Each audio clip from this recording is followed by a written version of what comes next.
From Genesis, the first chapter, beginning in verse 24. And God said, "Let the earth bring forth living creatures after their kind, cattle and creeping things, and beasts of the earth after their kind." And it was so. And God made the beasts of the earth after their kind, and the cattle after their kind, and everything that creepeth upon the ground after its kind. And God saw that it was good. And God said, "Let us make man in our image after our likeness, and let them have dominion over the fish of the sea, and over the birds of the heaven, and over the cattle, and over all the earth, and over every creeping thing that creepeth upon the earth." And God created man in his own image. In the image of God created he him, male and female created he them. And God blessed them, and God said unto them, "Be fruitful, and multiply, and replenish the earth, and subdue it, and have dominion over the fish of the sea, and over the birds of the heavens, and over every living thing that moveth upon the earth." And verse 31, "And God saw everything that he had made, and behold, it was very good. And there was evening, and there was morning, the sixth day." And then into the second chapter, where there is an embellishment of the creation story. Verse 7 says, "And Jehovah God formed man of the dust of the ground, and breathed into his nostrils the breath of life, and man became a living soul. And Jehovah God planted a garden eastward in Eden, and there he put the man whom he made." And the information continues to tell us that God took of Adam's own bone and flesh and made a help meet or corresponding, suitable to him. Woman made from man. There was one being, from that being came two. And then as man and woman devote themselves to one another in marriage and become one again, from that oneness as originally, there comes another, and the process of creation is continued. I believe that.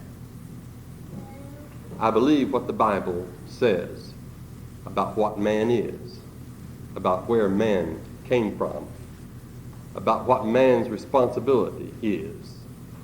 There are theories in the world today that contrast with that. We are looking at Darwinian evolution, and we will continue our study of it this evening. And before I begin, I want to tell you that I'm very confident of the material that I present. I'm confident of my viewpoint because it is from the Bible, and I have more than sufficient reasons to believe the Bible. But as far as the material I shall present to you, much of it comes from evolutionists themselves. Other of my material comes from men who are scientists and women in their own right, and who are giving evolutionist fits these days. But also I'm confident of this material, and I do not say this to boast.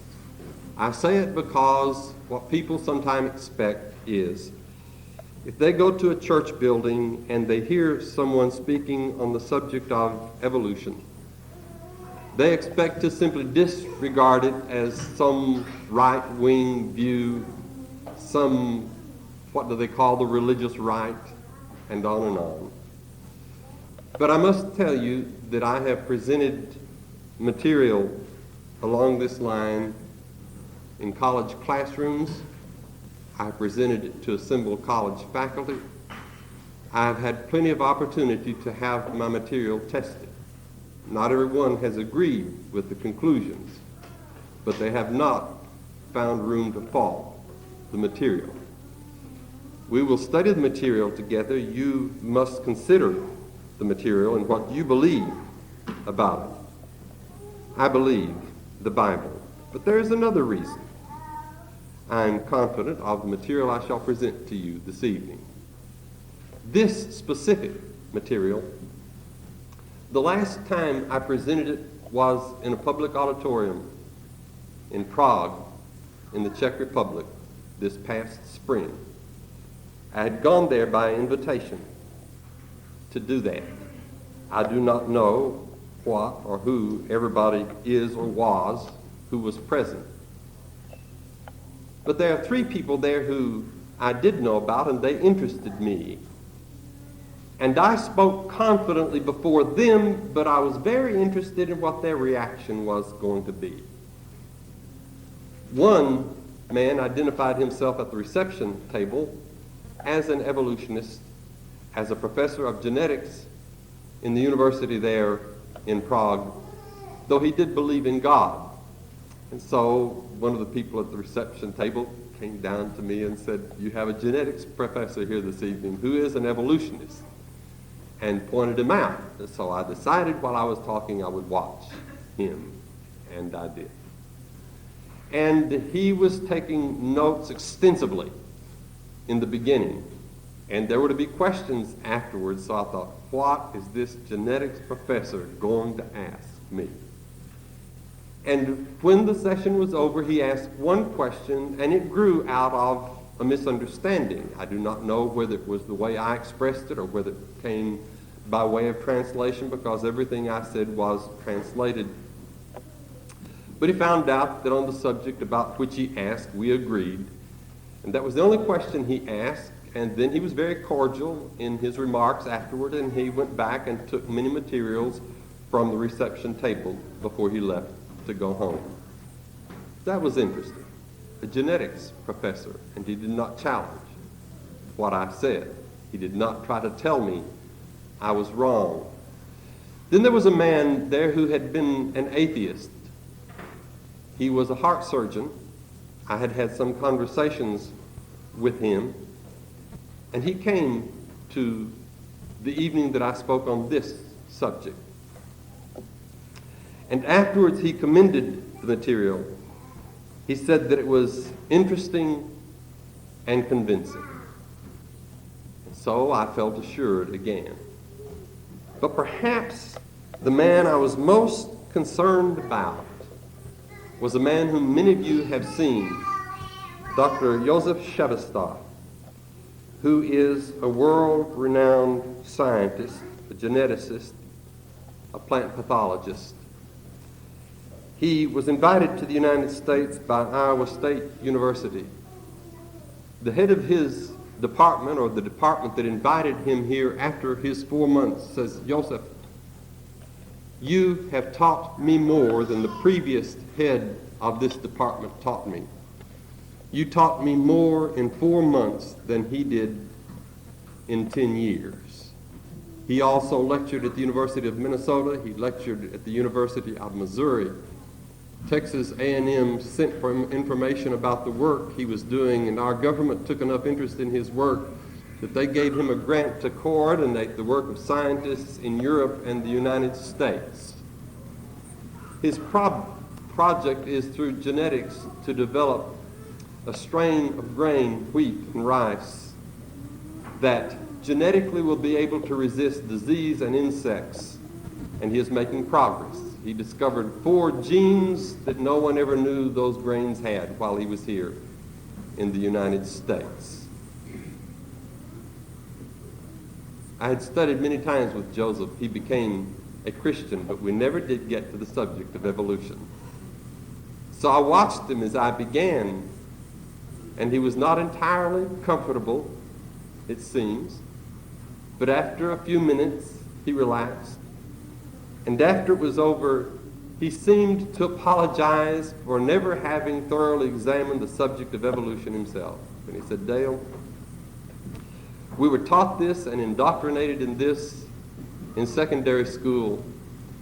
And as that I went on into university and into my doctorate," he said, "I was studying more specifically and I did not worry about it. In all my years I have had my work and I have not been concerned about it.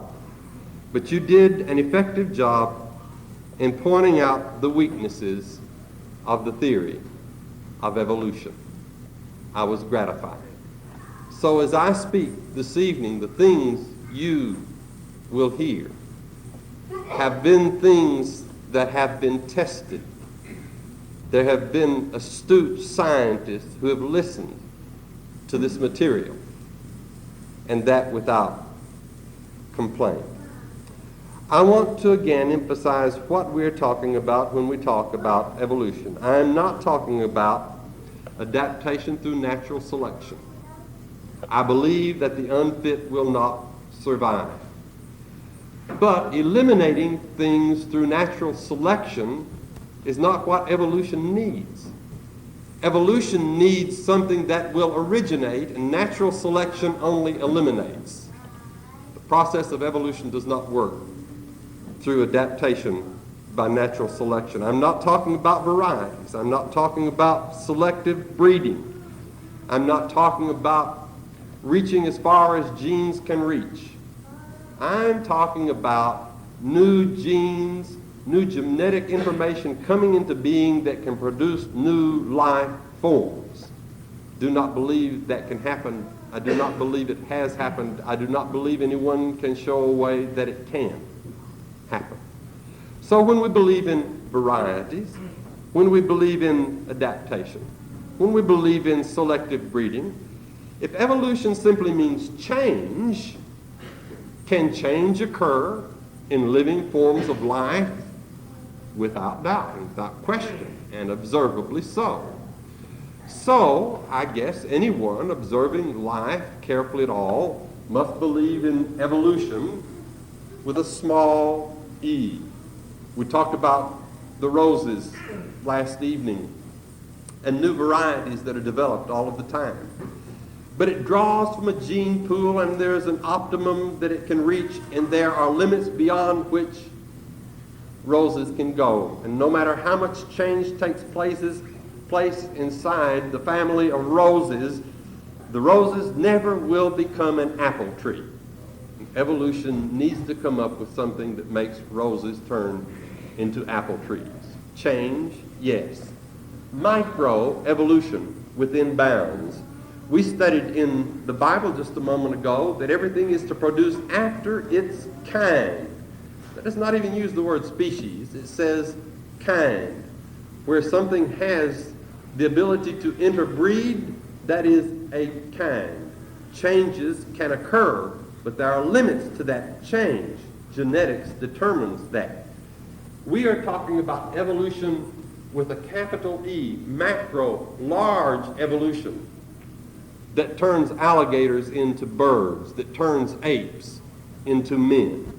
That is the kind of evolution that we are talking about. That is the kind of evolution we believe is impossible. We saw last evening that the evolutionists cannot prove that life came from non-life, and he must do that. If he is going to ungod the world, which really I believe is what Darwin's purpose was, if he's going to explain everything naturally without God, he is going to have to bring life into existence at some time, because he is not going to believe in an eternal. I believe in an eternal life, and that is offensive to him. He believes that life had a beginning. But where did life come from? How could it develop? Last evening we took a look at the cell. How did the first cell come into being? And we saw in cells amino acids and lipids and porphyrin and DNA.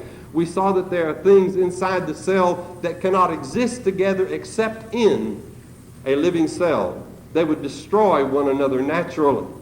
And yet there they are in the living cell. But if they would destroy one another naturally, how are they going to get together and form a living cell? To have a living cell, you have to have a living cell to produce it. There is no way to have life come into being from non-life. Life comes from life. We saw that there is no mechanism to produce characters of life that do not exist. If you started with worms that have no sight, I do not care how many mutations their genes may have, you do not have a gene for sight. You do not have a gene for seeing. And without that gene, I do not care how many of its genes may mutate, it does not have a gene to mutate that will create an eye. Mutations deform the genes and the features and the qualities we have. They do not originate new qualities. The other thing that evolution needs then, if it cannot show how life came into being and that life can come from non-life, and if it cannot tell us a mechanism whereby an alligator changes into a bird or a rose plant changes into an apple tree, then let it show us it has happened. Let them show us that it is happening somewhere. And that cannot be done. So then let them show us it has happened. And the only place they can look is the fossil record, and that is where we are going to look this evening. That leaves the fossil record to inform us as to whether or not Darwinian evolution has taken place.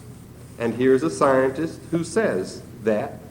This man, his name is W.R. Thompson. He's director of the Commonwealth, the Institute of Biological Control in Ottawa, Canada.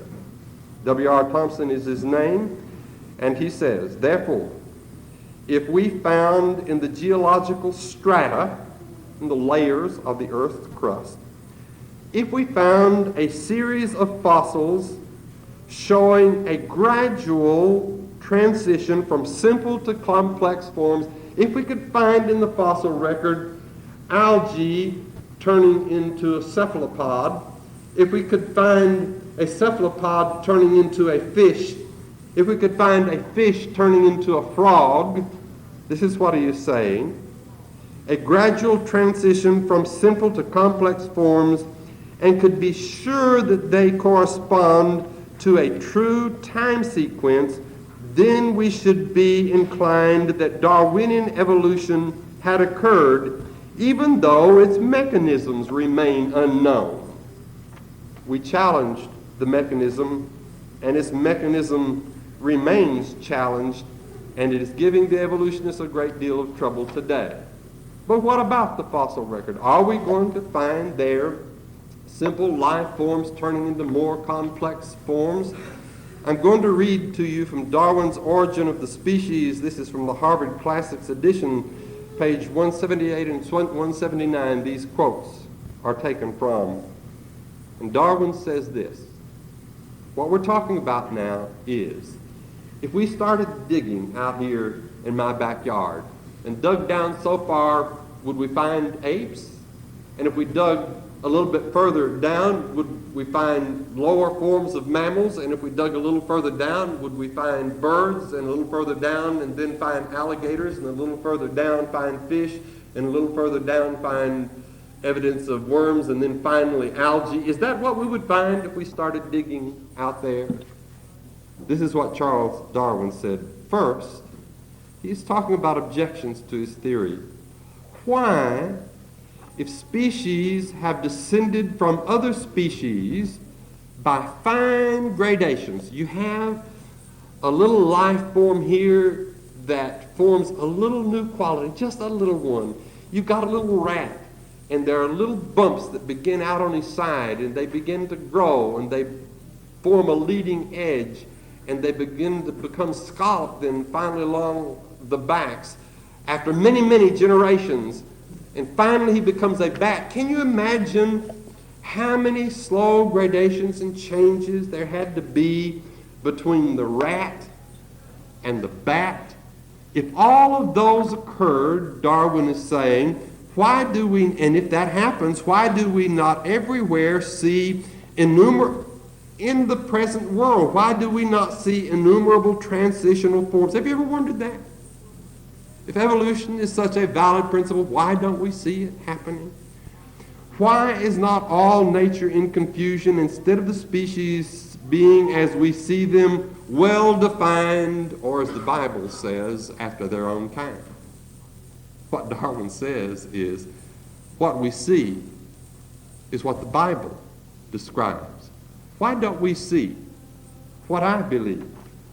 Passing from that, he looks to the fossil record, and he says, why then, Is not every geological formation and every stratum full of such intermediate links?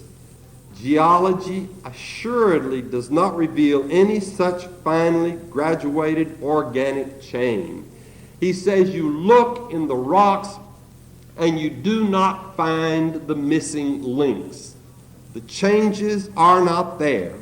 And this perhaps is the most obvious and serious objection which can be urged against the theory.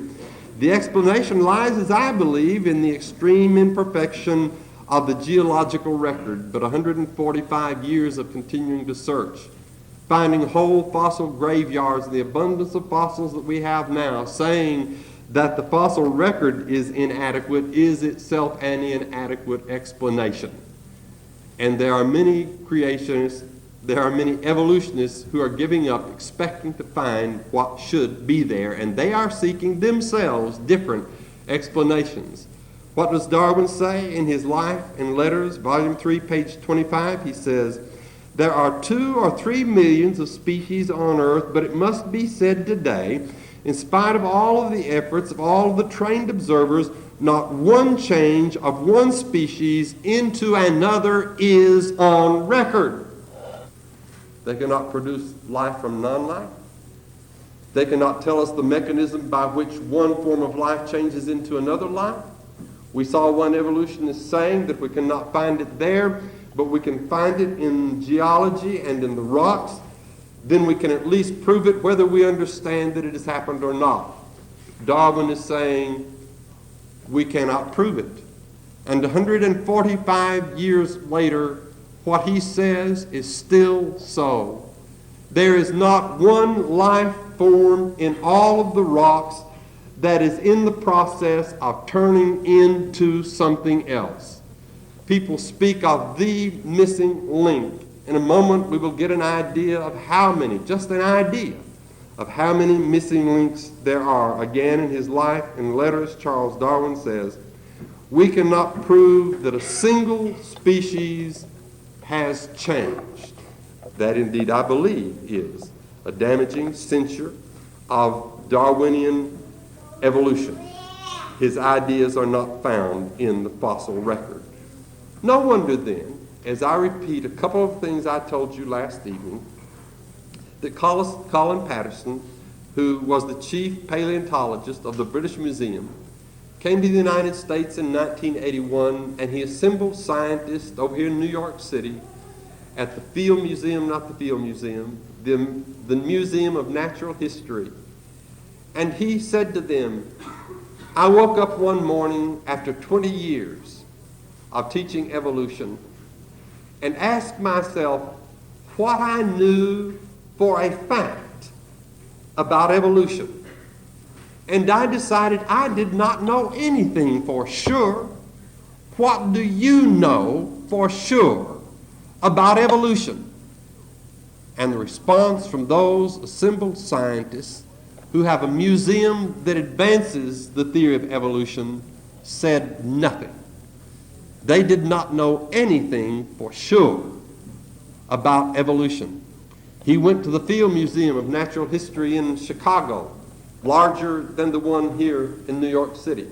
He assembled scientists there and he asked them the question, "What do you know for sure about evolution?" No one volunteered anything they knew for sure about evolution. He went a little further south to the University of Chicago, and he asked the faculty there and those assembled, "What do you know for sure about evolution?" And no one could tell anything they knew for sure about evolution. And yet, in the popular media, in the Time Life series, on television, in children's cartoons, it is taken for granted. In our schools, it is taught as if it were fact. People have been fired. People have been denied their doctorate because they did not believe the theory of evolution. And yet, what do the evolutionists know for sure? Nothing. As I mentioned, there was one thing they decided for sure, and it was that evolution ought not to be taught in school as fact. But it is. There are little biology teachers running around in high school teaching it as fact, looking down their noses in a superior fashion to any child who might question them, and I resent that. And they need to know the things that we are talking about this evening. Well, let's look at the fossil record again, as we've started with Charles Darwin. And here is a quotation with reference to it again. David G. Kitts put it this way: despite the bright promise that paleontology, that's studying what's in the rocks, the life forms there, despite the bright promise that paleontology provides a means of seeing evolution, it has presented some nasty difficulties for evolutionists, the most notorious of which is the presence of gaps in the fossil record. Evolution requires intermediate forms between species, and paleontology does not provide them. That's from an article in Evolution, volume 28, September 1974. The evidence for evolution is not in the rocks. We are hearing that confirmed over and over again, and these are not accusations being made by anti-evolutionists. These are confessions being made by evolutionists themselves. Well, I want you to see what is affirmed. This is another evolutionary source. It is Geology Today. It was published in 1972 by the University of California, Berkeley. And it says this: in the early, is this overkill? It may be. But if it is overkill, if it kills it, I don't care if it's overkill. In the early days of the evolutionary theory, it was recognized that the fossil record could furnish the ideal proof of evolution if it were not for the extensive gaps in the fossil record. Because of the fossil record's lack of a precise absolute time scale and any evidence regarding parent-daughter relationships. What does that say? In the geological record, there is no evidence of parent-daughter relationships. There is no evidence of where man, who is supposed to be a daughter or descendant of the apes, came from the apes. There is no record of where the birds, being a daughter of the reptiles, came from the reptiles, or anything else. And this is an evolutionary source. Paleontologists have not been able to add any appreciable detail to contemporary knowledge of how the evolutionary process works. Well, I think we can drop the subject then of the fossil record as to what is there and what is not there, and let's take a look then at what is missing. You hear people speak of the missing links. This does not begin to show the variety of the forms of life that there are. We'll get to this on another chart in just a moment. But just in a very general sense, here are the various forms of life that are to be found throughout the rocks in these supposed different periods. When I was in college, we came from amoebas, but that's passé. Now, you really got started in blue-green algae. Algae is where you came from. And somehow or another, due to changes in blue-green algae, the sea worms came into existence, and then the insects, and the fish, and then the amphibians, and the reptiles, and the birds, and the mammals, and the quadruped mammals, and the apes, and man. And you hear people talk about the missing link. Look, there are missing links here. There are missing links here. There are missing links here. There are missing links there, and there, and there, and there, and there, and there, and there. With all of the millions of years that supposedly this has been taking place, can you imagine how long it took to go from here to there, or from there to there? Surely there were forms of life that lived there. Where are they? They are nowhere. Why are they nowhere? Can we suggest that they did not exist? These are there. These are there. Where are all the millions and millions of transitional forms between that and that, or that and that? They simply are not there. I'm going to be tedious for just a moment. Tedium is just a part of this lesson tonight, though it ought to liven up in just a bit. I want to read to you, and there are 7 pages here of different forms of life and what scientists who are evolutionists themselves say about their ancestry. Now remember, we supposedly came from the apes, and the apes came from other mammals, and those other mammals, including whales, came from birds, who came from reptiles, who came from amphibians, who came from fish. And that's all laid out nice and neat in your children's textbooks. And you need to watch what your children are studying in school. We'll come way up the chain of life to spiders. We have no evidence to show that spiders have been derived from any other living or extinct group of arachnids. That's the family that spiders are in. Insects. There is, however, no fossil evidence bearing on the question of insect origin. Fleas. The origin of fleas, too, remains obscure. The echinoderms, starfish, sea urchins.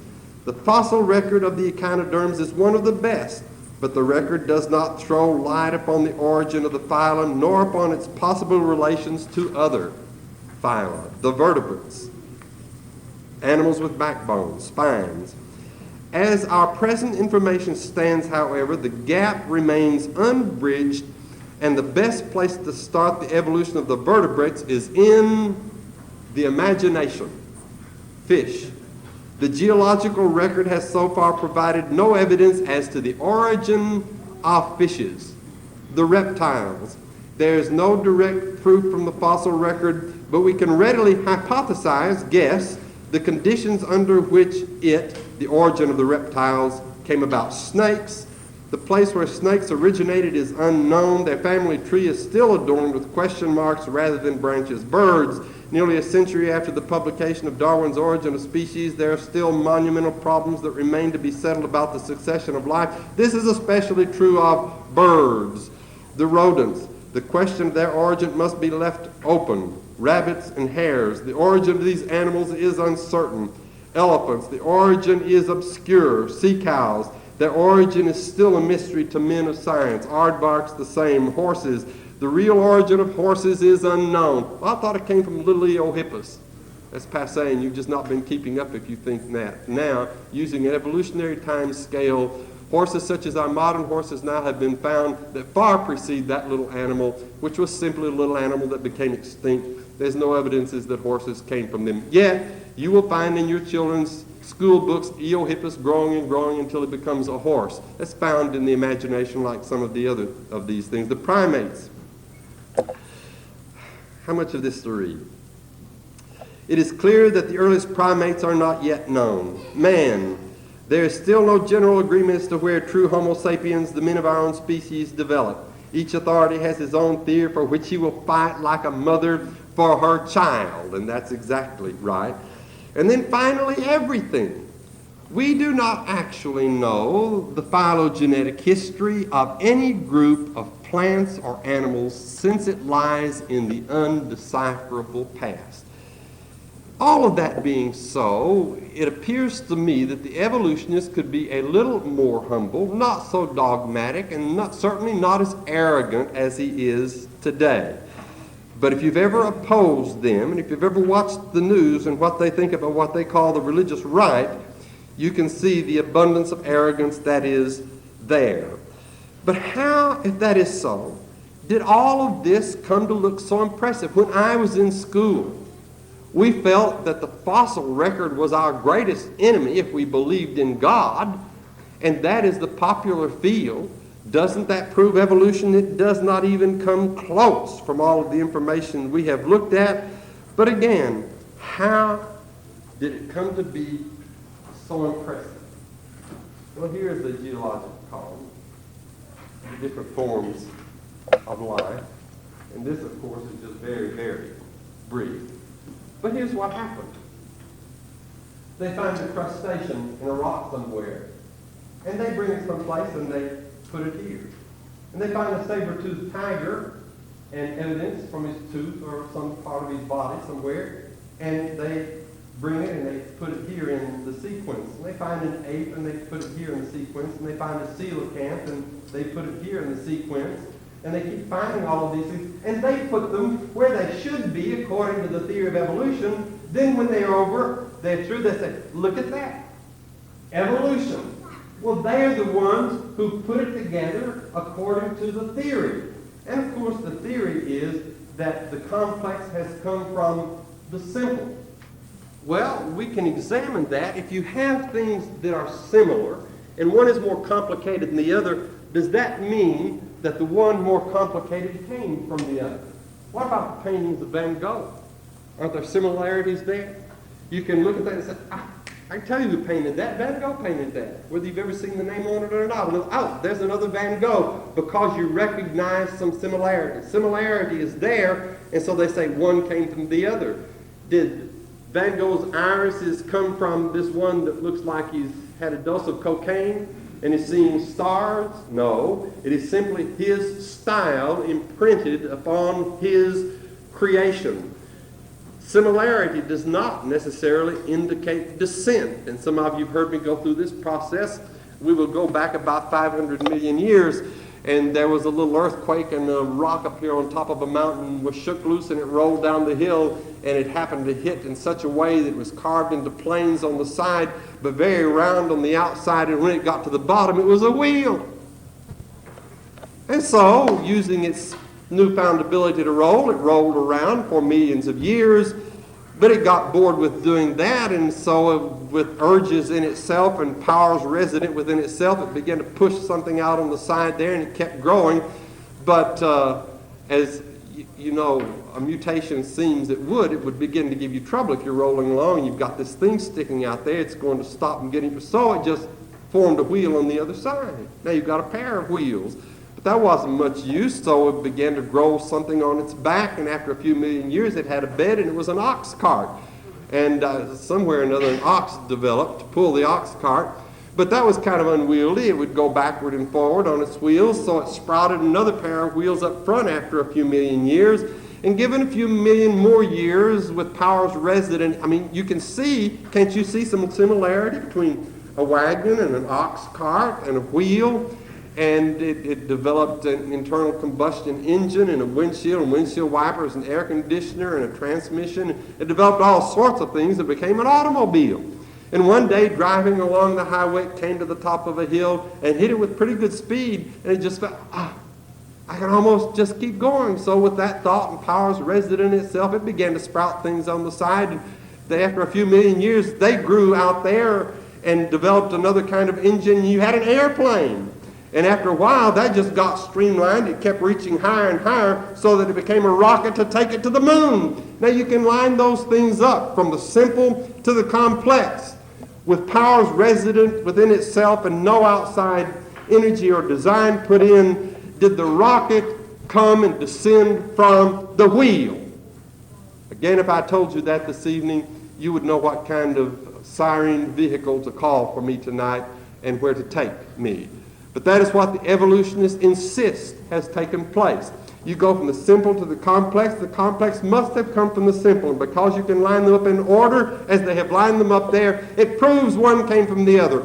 I can line the rocket up and back here beginning with the wheel, and I can line it in order. Does that prove one came from the other? No, in each case there was design and there was energy applied according to design, and something new came into being. And it's not unreasonable to conclude that that is exactly what has happened with the different forms of life. There was the design in the mind of God, and he applied his energy, and he made the different life forms. The evidence that we have, that does not prove evolution. It does not prove evolution.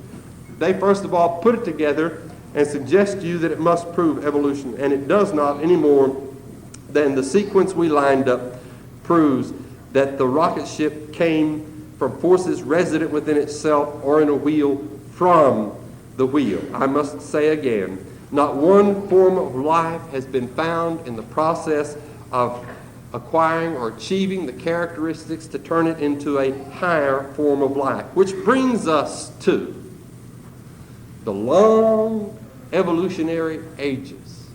How old is the universe? Well, if you take the steady state theory, it is 4 6/10 billion years old. Now we have to modify that something. When I started studying this with some avidity 25 years ago, it was 4 6/10 billion years. So now it's 4 6/10 billion plus 25 years. That's how long the universe has been here. But if you follow the Big Bang theory and the idea that the universe is expanding, it has been here 15 billion years. But all of that is theoretical. And the Big Bang theory is in a lot of trouble today. And there are a lot of people making valid objections to it. But is there anything that is measurable?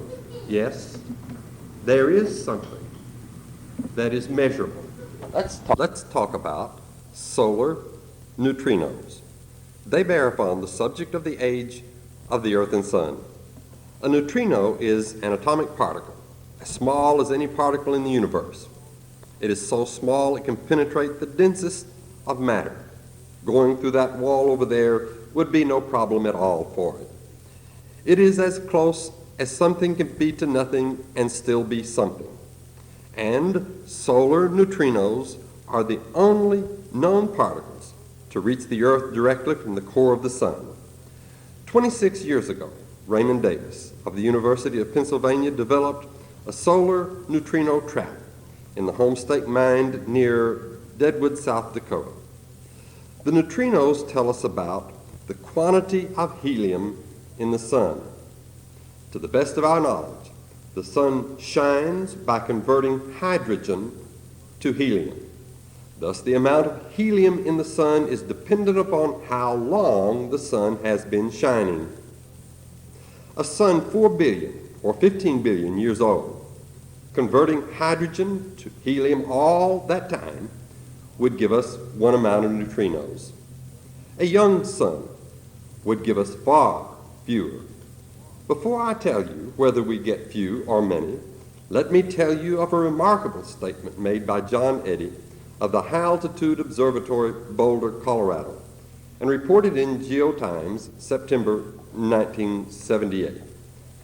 The article says, "There is no evidence," quoting Eddy, "based solely on solar observations, that the Sun is 4.5 minus 5 times 10 to the 9th power years old. I suspect," he said, "that the Sun is 4.5 billion years old." So you see where he is coming from. He has evolutionary presuppositions. That is what he thinks about the age of the universe. But the article continues. However, given some new and unexpected results to the contrary,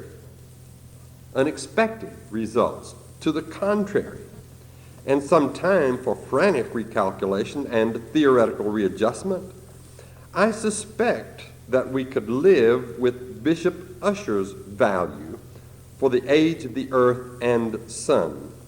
I don't think we have much in the way of observational evidence in astronomy to conflict with that. He speaks of observational evidence in astronomy. And from observational evidence in astronomy, he finds nothing to conflict with an age for the Earth of about 6,000 years.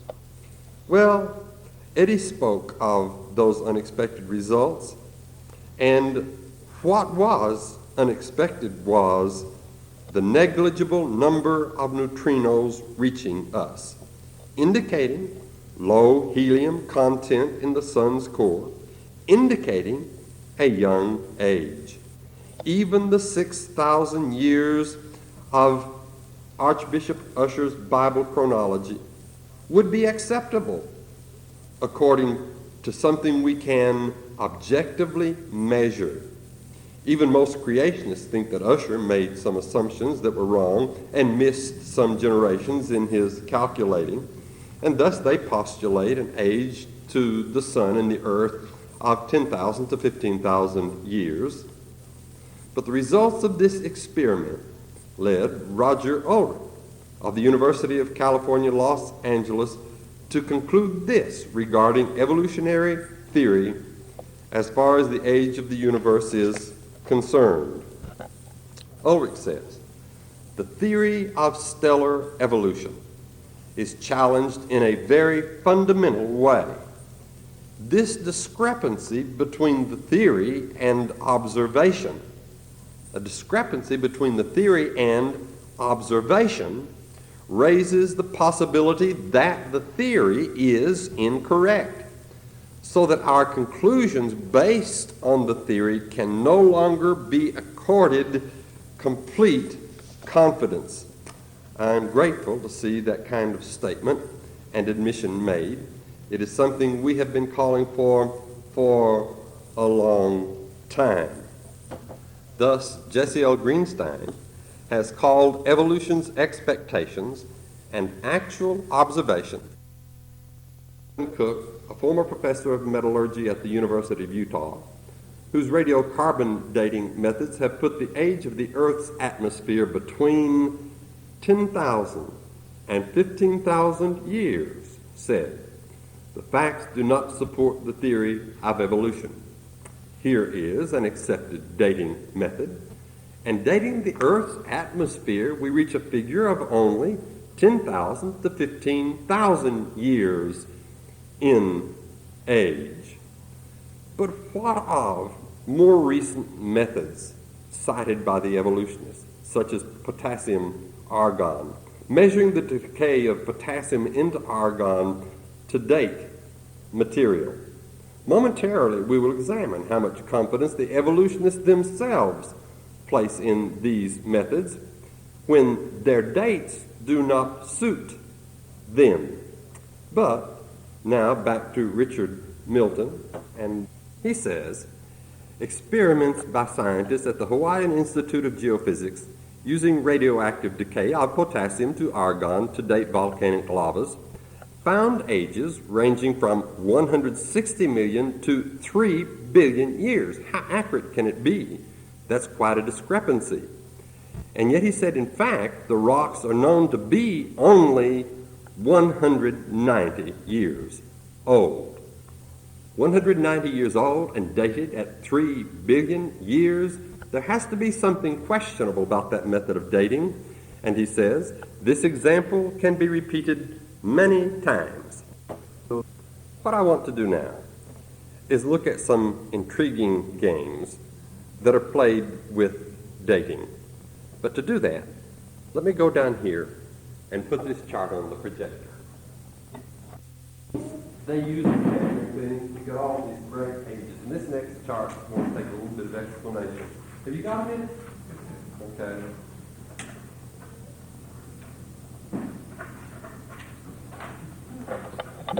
This is the latest scheme of man coming from the apes, but don't blink, it may change. And this has been changed all over through the years, especially in recent years. And what you have back here is Ramapithecus, an ape-like creature, and supposedly the modern apes have descended from him. Here we have 1 million years ago, 2 million years ago, 3 million years ago, 4 million years ago. And also by some means, there is Australopithecus afarensis, who is Lucy, of which many of you, I'm sure, have heard. And there she is right there. And having somehow come from Ramapithecus, she is the mother of Australopithecus robustus, who is the father of Australopithecus bosei, or Zinjanthropus, that you may have heard of, supposedly. Also, Lucy is the mother of Australopithecus africanus, from which the tongue child is one, who is the parent of Homo habilis about 2 million years ago, and Homo erectus about 1.5 million years ago, a little over 1 million years ago, and then finally Homo sapiens coming into existence, archaic, 1 million years ago, Neanderthal man going over here, and modern man going off here. And that's the idea. Well, When we look at this, we've got Australopithecus africanus. And when this was found, because it needed to be 3 million years old, this is where they put the tongue child. Discovered in 1924, a skull discovered. But several years later, in the 60s, it was discovered that the cave where the skull was found could not have been formed more than 750,000 years ago. That means the tongue child belongs up here. So it couldn't be in this line. They had to put it over here. And yet the tongue child was more advanced or less advanced than some of these creatures behind it. And so they did not know what to do with Mr. Australopithecus africanus for a long while. But since this objection was lodged and recognized as long ago as 20 years, and nobody is continuing to make the objection, he snuck back in over here, back down here. The fact still is that the cave, using their chemical methods of dating, show that the skull cannot be older than 750,000 years.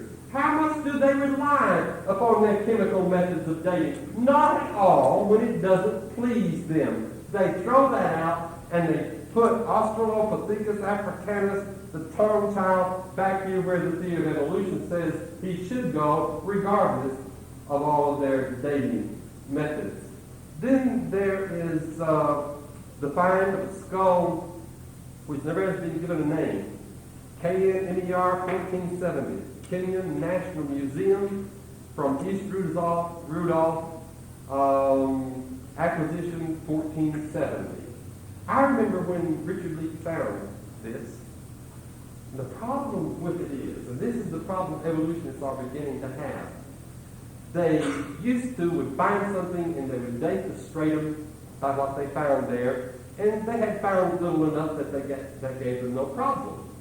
But here is a stratum that, because of pig remains, elephant remains, and some artifacts, and even some tools they found there, they dated at 2 million years ago.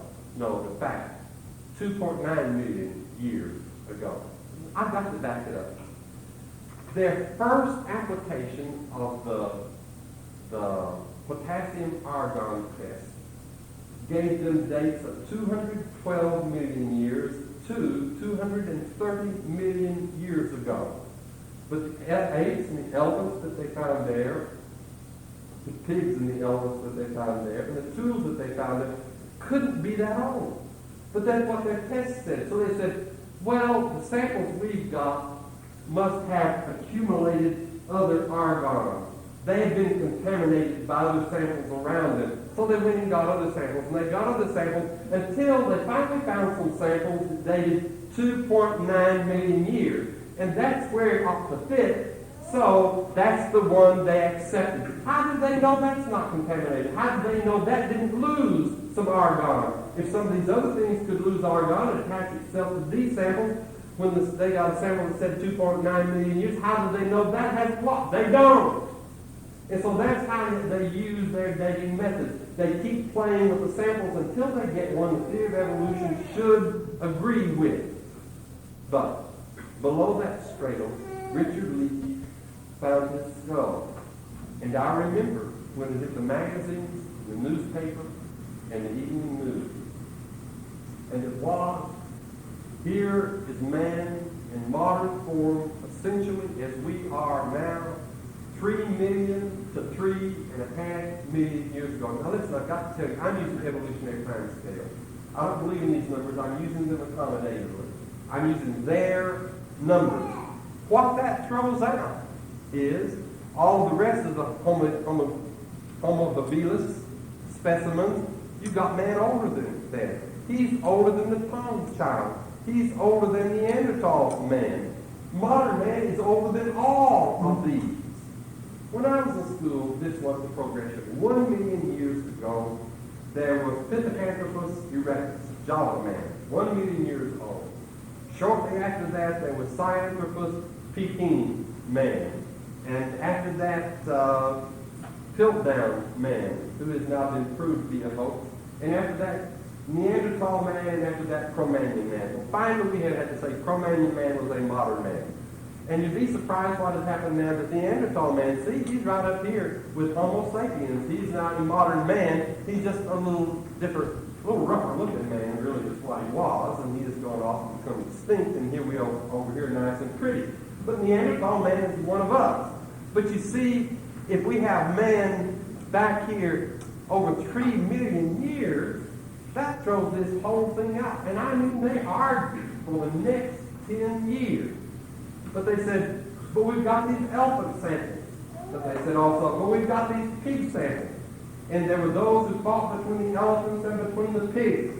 And they finally dated the pigs at 1.9 million years. So the pigs won, and KNMER 1470 was put back here 1.9 million years ago. I didn't know that until I got a National Geographic magazine, and when it said it was showing the layout of the descent of man, I wanted to see what they did, and I was surprised that this modern creature has been put back here with Homo habilis, with some little creatures that barely stood 3 feet tall, and here is a creature that would stand over 5 feet tall, but they've got to put him back here, or else they've got to ruin this whole scheme of things. And they had to work off, but you know what that says? How much did they rely on potassium argon? They didn't. They relied upon the pigs, is what they relied upon. And so when they start telling you how old something is, and they tell you with great certainty because they dated it with potassium argon, or thorium lead, or radiocarbon dating, they keep playing with the samples till they get the dates they want. And this discussion has gotten less than polite. I read where one man examining this said something that would have been unthinkable 10, 15 years ago, but they're getting bold looking at this and how foolish some of it is. And he said, I don't know what you call that, but I know what my mother called it, and she wouldn't allow me to do very much of it. Well, that's his assessment. But I just want you not to have any great respect for this potassium argon dating, thorium lead dating, or the radiocarbon dating. As far as dating is concerned, let's take a couple of other quotations. How much do they depend upon these methods of dating? And I've read other statements like this one also. This is just typical. This is from Professor R.A. Sturton, director of the Museum of Paleontology of the University of California, and he says, biologic correlations, those things we looked at a while ago, are still the most useful method in our efforts to establish relative contemporaneity of events throughout the geologic past. They are based on the history of life as represented by fossils in the rock. What did he say? He says we really depend upon dating in the most useful form by looking at the fossils in the rocks and dating according to that. Well, what does that mean? It means that they date the fossils by the rocks they are in, and they date the rocks by the fossils that are there. And that is not simply an accusation.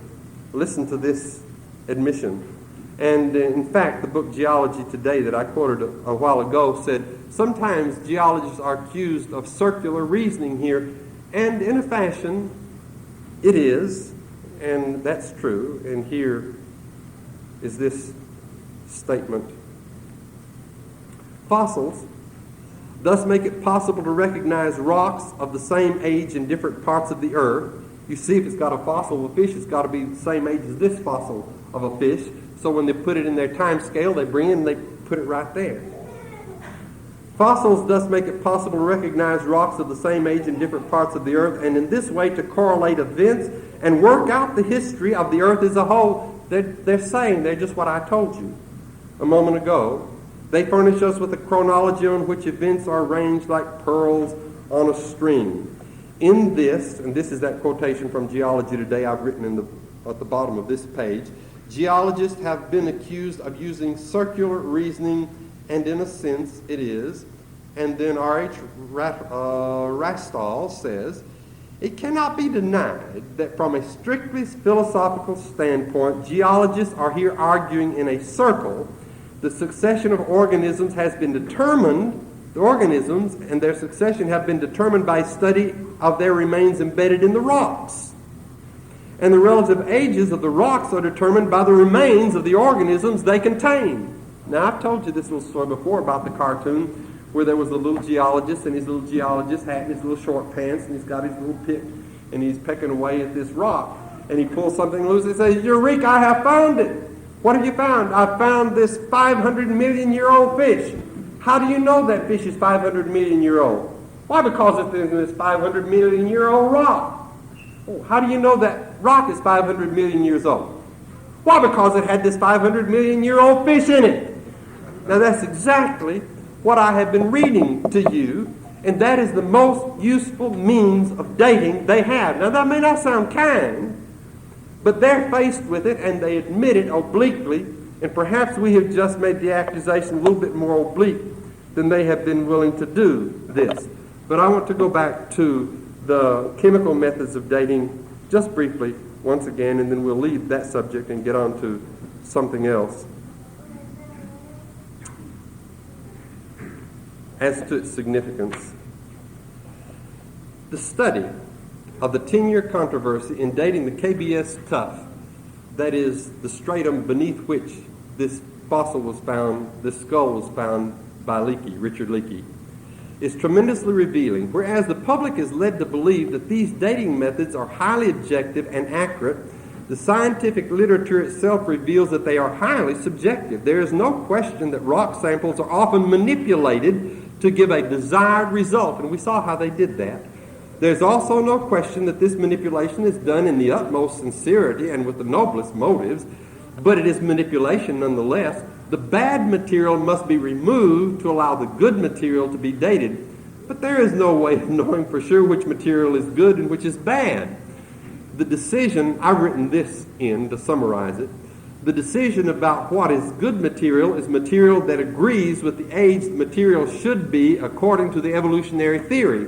And if you don't get an age that agrees with the evolutionary material, that is the bad material that you throw out. And this is how they date things and do it so authoritatively. Well, we can move on pretty hastily here. I think there's several things I want to cover. I've got 10 minutes before I go as long as I did last season. If you need to leave, folks, listen, I understand. The benches are hard, and this is tedious material. I'll not feel bad if you have to get up and go. But if you can wait 10 more minutes, I'm not going to promise. If you wait a few more minutes, we will finish this. I mentioned Ramapathecus back here. What I want to start showing you is there's no line of descent here. There's no line of descent here, and there's no line of descent here. These really all go together. This guy goes with all of these, and they go together. Ramapathecus goes right up here with our modern age. Dr. Robert Eckert, paleontologist at Penn State University, has identified a high-altitude baboon with the same facial, dental, and jaw characteristics living today in Ethiopia as Ramapathecus. This guy doesn't belong back here. What's about 4.5 million years? We'll tell you something about that in just a moment. He doesn't belong back here. He may have lived in their time scale back then. He may have lived a long time ago. It wasn't that long ago. Nothing here on Earth is that old. But he's living up here today, or very, very exceedingly close cousin to his is living up here today. Here is Homo habilis that we've described, and we've looked at Richard Leakey's skull. The strange thing is that Homo habilis, all the specimens, have a domed skull, a thin cranium, and a gracial appearance. That means they're pretty, like we are. On the other hand, as you go up the scale of evolution, you come to Homo erectus, and he has a sloped skull, a thick cranium, and a robust appearance. That means he's got a heavy brow ridge, and he's really mean and tough looking. And what happened?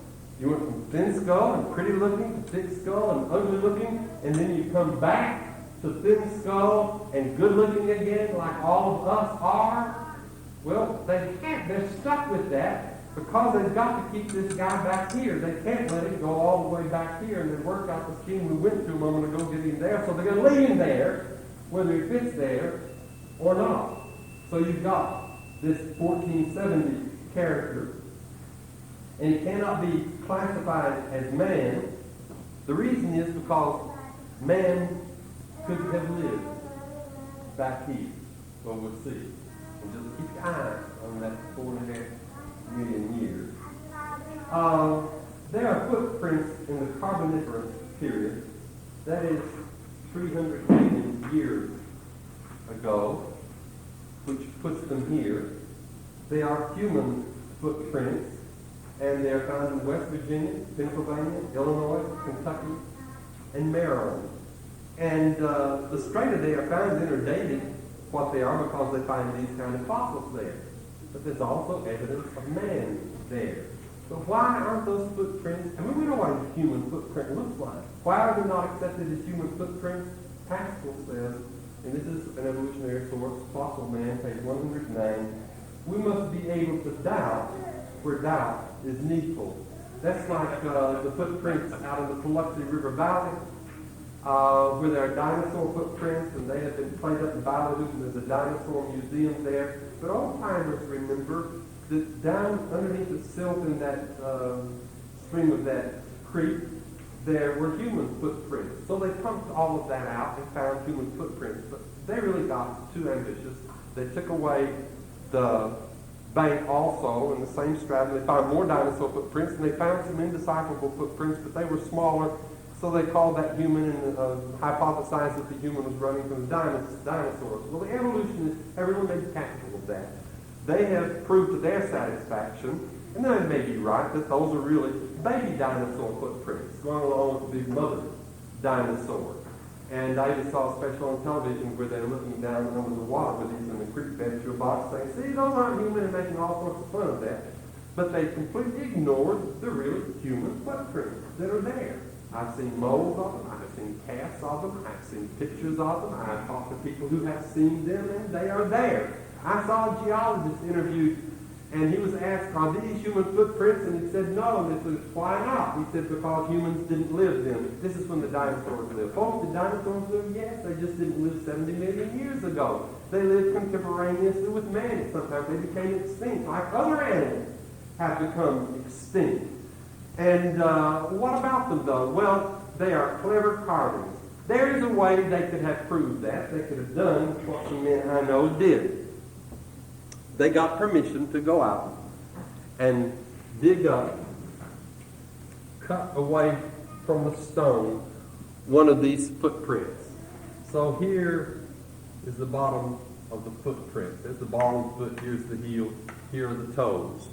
If that is a carving, the material underneath it is going to be like that.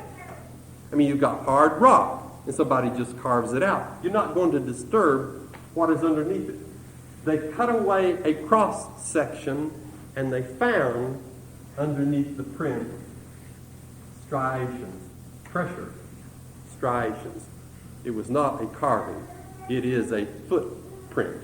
But will evolutionists accept that? No. Why? Because man didn't live with dinosaurs. Well, you can be the judge of that. Then there's Minnesota Man, who was found in a Pliocene stratum in Minnesota, obviously, and judged to be 1 million years old, therefore. But he was rejected as being back here with Homo erectus because his skull was identical to some Indian skulls that were found nearby. And fossil man has an explanation for that. They say fossil man must differ from living man. Since his skull was like the Indian skulls, then we cannot accept his skull as prehistoric man. Well, that leads to this. I'm going to show you what his head looks like, what some other heads look like. This is the most interesting chart I've got here. This is a skull of Homo erectus, supposedly 500,000 years ago. This is a skull that we know, like those Indians, found in the Cow Swamp in Australia. We know cannot be older than 10,000. Now, this is using their time scale. This is modern man.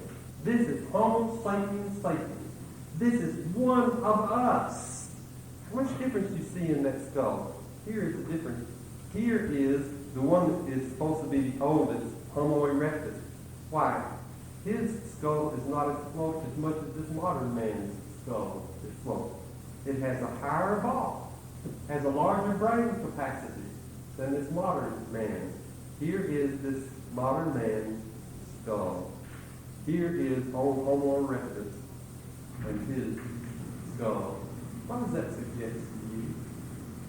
Doesn't that suggest that these people don't necessarily have to be separated by 500,000 years?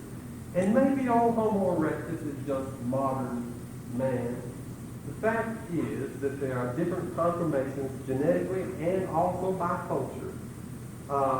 Arthur Cutler, an anthropologist, has said you can change the conformation of the skull simply by taking away from a man the knife and feeding him a tough meat diet. And it will cause brow ridges. There will have to be something for the muscles to anchor on. It will give him a stronger jaw.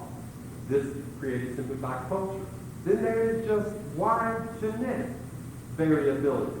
Look at dogs. If these evolutionists hadn't seen dogs, and I had the skull of a little Chihuahua and the skull of a Great Dane and brought them to them, they would think I had a brilliant find, and they would put this one back 1.5 million years and this one as a modern dog. And look at all the varieties, or Pekingese and his shaped skull, the different shaped skulls in dogs. And the fact is that man has the ability to have many different shaped skulls. And this is simply what that says. And this is what I believe they're going to have to come to, and it looks as if some of them already are, and they're being pressed by some astute people. That you take Richard Leakey's Homo habilis, which even looks more modern than Homo erectus that we looked at here a while ago, and you take Homo erectus, which looks like modern man, as you saw, and you take Homo sapiens, and all of these are simply man. Well, we've got to wind this up.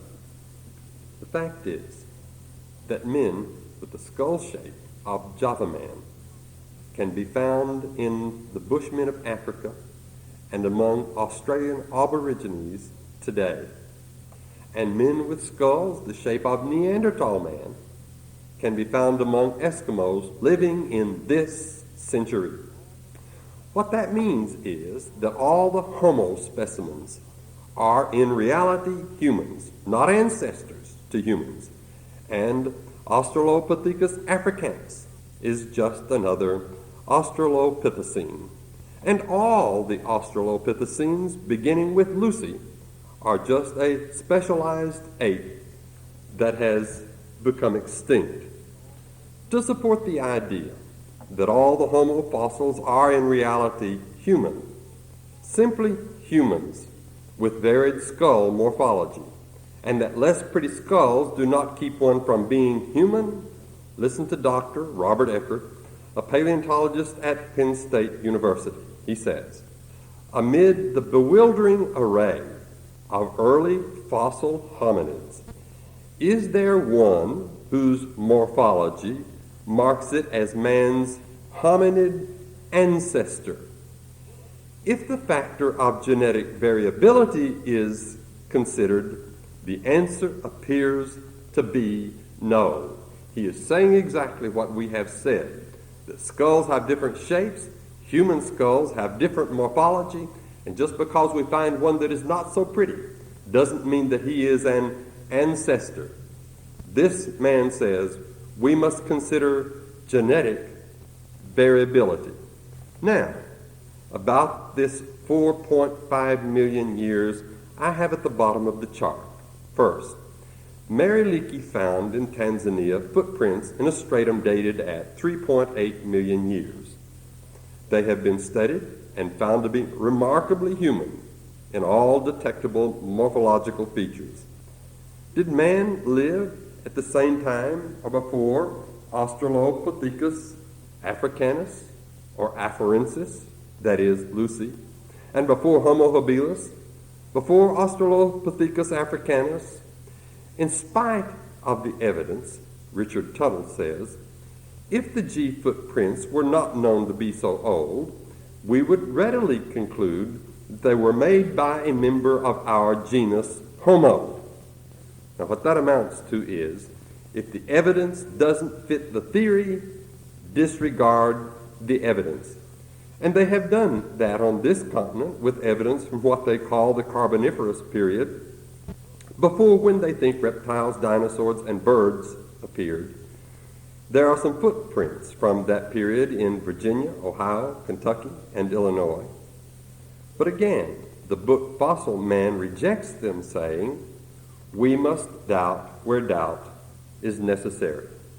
But we still haven't gotten back to our 4.5 million year notation on the chart.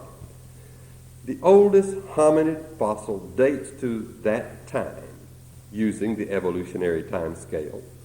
Hominid has to do with higher apes and men, and this oldest hominid fossil, known as the Canopoi elbow, appears to be human. How reliable is that description? Listen to William Howells. He says, the humeral fragment from Canopoi, with a date of about 4.4 million, could not be distinguished from Homo sapiens morphologically, or by multivariate analysis by Patterson and myself in 1967, or by much more searching analysis by others since then. He said, with all of that study and all of those tests, the elbow cannot be decided to be any different from Homo sapiens, man today. And how old is this fragment? 4.4 or 4.5 million years old. He says, though, we suggest that it might be representative of Australopithecus because at that time the allocation to Homo seemed preposterous, although it would be the correct one without the time element. He says the evidence is that it is Homo sapiens, but because of the time element, we must give it to one of the Australopithecines. There it is again. If it does not fit the theory, then disregard the evidence.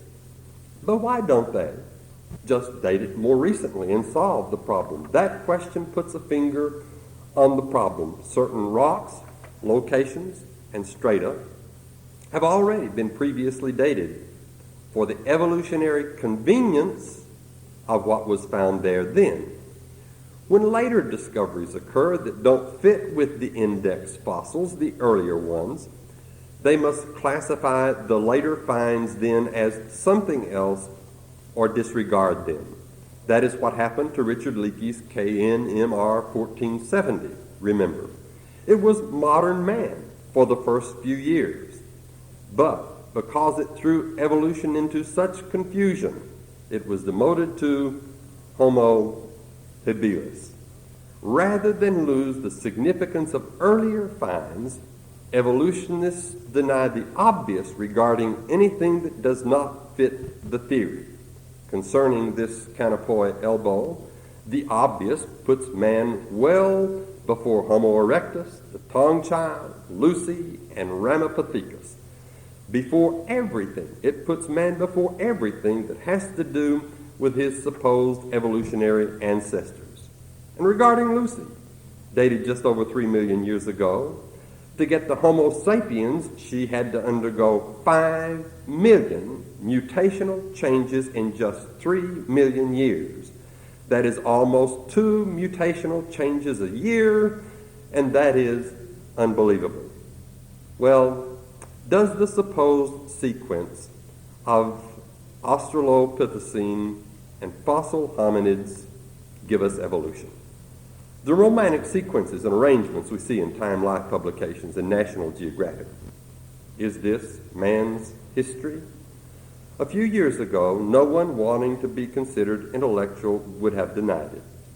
But listen to these experts in the field facing some of the things we have been talking about. David Pilbeam says, "There is no clear-cut and inexorable pathway from ape to human." Mary Leakey says, on the constructing of evolutionary family trees, "In the present state of our knowledge, I do not believe it is possible to fit the known hominid fossils into a reliable pattern." J.S. Jones and S. Rouhani say, "The human fossil record is no exception to the general rule that the main lesson to be learned from paleontology is that evolution always takes place somewhere else. That is, not in the fossil record. So as far as the fossil record is concerned, there is no sequence of human development." Or here's Robert Martin. "So one is forced to conclude that there is no clear-cut scientific picture of evolution." Well, I want to read you some other words then in closing and bringing this study to its conclusion. These are the words of paleoanthropologist Marvin Lubenow, who is a believer of the Bible. "The facts of the big picture are that, first, fossils that are indistinguishable from modern humans can be traced all the way back to 4.5 million years ago, according to the evolution time scale. That suggests that true humans were on the scene before the Australopithecines appear in the fossil record. Anatomically modern Homo sapiens, Neanderthal, archaic Homo sapiens, and Homo erectus all lived as contemporaries at one time or another. None of them evolved from a more robust to a more glacial condition. In fact, in some cases, Neanderthal and archaic Homo sapiens, the more robust fossils are the more recent fossils in their respective categories. Again, there are no fossils of Australopithecus or of any other primate stock in the proper time period to serve as evolutionary ancestors to humans. As far as we can tell from the fossil record, when humans first appear in the fossil record, they are already human. The popular myth is that the hominid fossil evidence virtually proves human evolution. The reality is that this evidence has been a disappointment to evolutionists and is being de-emphasized. In actuality, the human fossil evidence falsifies the concept of human evolution. And that brings us back to our close of last evening, this statement of Pierre P. Grasset, the author of the 28 volumes on the traits of zoology, the president of the French Academy of Science, who wrote a book critical of the myth also of evolution. The closing sentence in his book is this: "It is possible that in this domain, biology, impotent, yields the floor to metaphysics." That says biology has not given us the answer, and we may have to look at non-material explanations for the existence of the universe and life. In the beginning, God created the heavens and the earth.